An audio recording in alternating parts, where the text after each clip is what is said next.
आम्भेମାନେ ଏକ ଆଦର୍ଶ ଧରି ଜୀବନଯାପନ କରୁ। ଆମ୍ଭେ କେତେକ ନିର୍ଦ୍ଦିଷ୍ଟ ନୀତି ଧରି ଜୀବନ ଧାରଣ କରୁ।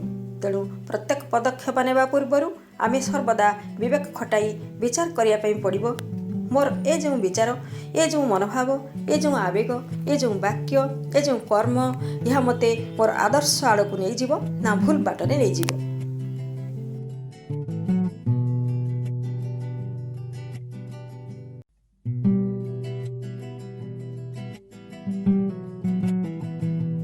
ଏହା ମୋତେ ଭଗବତ କୈନ୍ଦ୍ରିକ କରିଦେବ ନା ଭଗବତ ବିମୁଖ କରିଦେବ।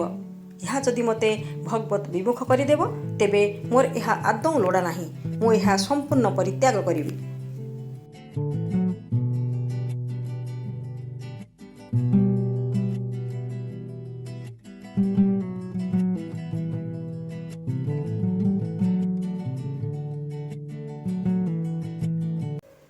ଏହା ଯଦି ମୋତେ ଭଗବତ ପରାୟଣ କରିଦେବ ମୁଁ ଏହାକୁ ସାଦରେ ଗ୍ରହଣ କରିବି।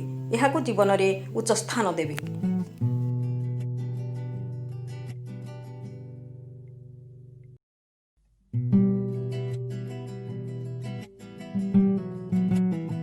କଠୋପନିଷଦରେ ଉଜ୍ଜ୍ୱଳ ପ୍ରତିଭାଶାଳୀ ବାଳକ ନଚିକେତାଙ୍କୁ ଧର୍ମ ଦେବତା ଯମ ମହାରାଜ ଏହି ବିଷୟ ଶିକ୍ଷା ଦେଇ କହିଛନ୍ତି, ପ୍ରତିଟି ପଦକ୍ଷେପରେ ପ୍ରତ୍ୟେକ ଆତ୍ମା ଆଗରେ ଦୁଇଟି ପଥ ଖୋଲିଯାଏ।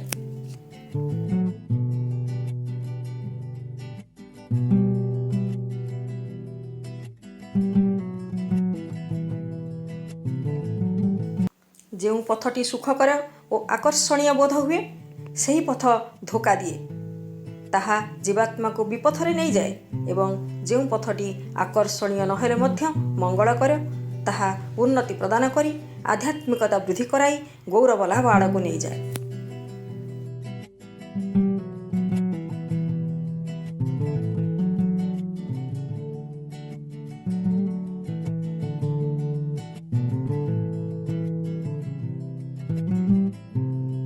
ଏପରି ବୁଝାଇ ଦେଇ ସେ କହିଛନ୍ତି, ପ୍ରଥମଟି ହେଉଛି କେବଳ ସୁନ୍ଦର ସୁଖକର ବୋଧ ହେଉଥିବା ପ୍ରେମ ମାର୍ଗ ଏବଂ ଯେଉଁ ମାର୍ଗ କଠିନ ହୋଇଥିଲେ ମଧ୍ୟ ଆମକୁ ସତ୍ପଥରେ ନେଇଯାଏ ତାହା ହେଉଛି ଶ୍ରେୟ ମାର୍ଗ।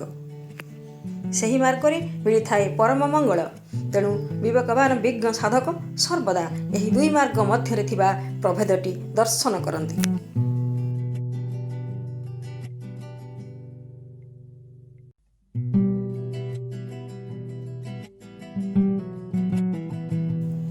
ଯେଉଁ ମାର୍ଗ କେବଳ ଆକର୍ଷଣୀୟ ହୋଇଥାଏ, ସୁଖକର ବୋଧ ହୁଏ ଏବଂ ଯାହା କୌଣସି ଲକ୍ଷ୍ୟ ଲାଭ ପଥରେ ନ ନେଇ ବରଂ ଦୁଃଖ ରାଜ୍ୟକୁ ନେଇଯାଏ, ସେ ସେହି ମାର୍ଗ ତ୍ୟାଗ କରିଦେଇ ଯାହା କଠିନ ହୋଇଥିଲେ ମଧ୍ୟ ଅନାକର୍ଷଣୀୟ ହୋଇଥିଲେ ମଧ୍ୟ ଉନ୍ନତି ପଥରେ, ଭଗବତ ଲାଭ ପଥରେ, ସାଫଲ୍ୟର ପଥରେ ନେଇଯାଇ ଆଧ୍ୟାତ୍ମିକ ଲକ୍ଷ୍ୟରେ ପହଞ୍ଚାଇ ଦିଏ, ସେହି ପଥ ଧରି ନିଅନ୍ତି।